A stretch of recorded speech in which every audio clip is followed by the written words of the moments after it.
లేరు. ప్రశ్నించేవాళ్ళు లేరంటున్నారు మీరు. అక్కడ వెళ్ళి సంకలో పెట్టుకున్నారు కదా ప్రశ్నించేవాడిని తీసుకెళ్ళి.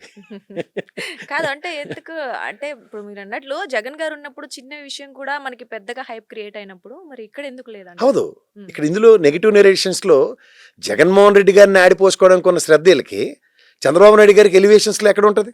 హ్మ్. ఇప్పుడు ఉదాహరణకి కంపేర్ టు పాలిటిక్స్‌లో ఇప్పుడు మనం జగన్మోహన్ రెడ్డి గారికి హెలికాప్టర్ ఖర్చు ఎంతుంది, విమానం ఖర్చు అయిందని ఒక బడ్జెట్ ఒక ఎకనామిక్ ఇయర్ లేదా ఫైనాన్షియల్ ఇయర్ అయిన తర్వాత మనం లెక్కేస్తాం. హ్మ్.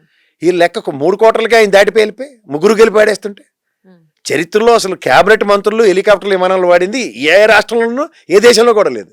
ఓకే. వీళ్ళకి జరుగుబాటు అంత సుఖం లేదన్న దానికి అలవాటు పడినప్పుడు హ్మ్. ఈ విదేశీ పర్యటనలకి లెక్క తొక్క ఉండదు. ఎందుకు వెళ్ళారో చెప్పరు. ఈ ఎక్స్చెకర్కి రేపు పొద్దున్న ఇవన్నీ జిఏడి డిపార్ట్మెంట్ నుంచి కన్సాలేటివ్ క్యాలిక్యులేషన్స్ అన్నీ వస్తాయి. వచ్చినప్పుడు రేపు బడ్జెట్లో పెడతారు.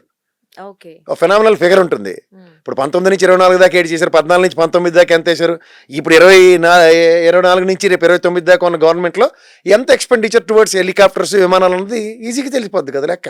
హ్మ్. అప్పుడు ఎవరిది, ఎవరి వలన ఎందువలన శాతం అన్నది బాబు మనం లెక్క చెప్పాలి. ఎందుకు ఏమిటి ఎలా అని అప్పుడు లెక్క తెలుస్తుంది.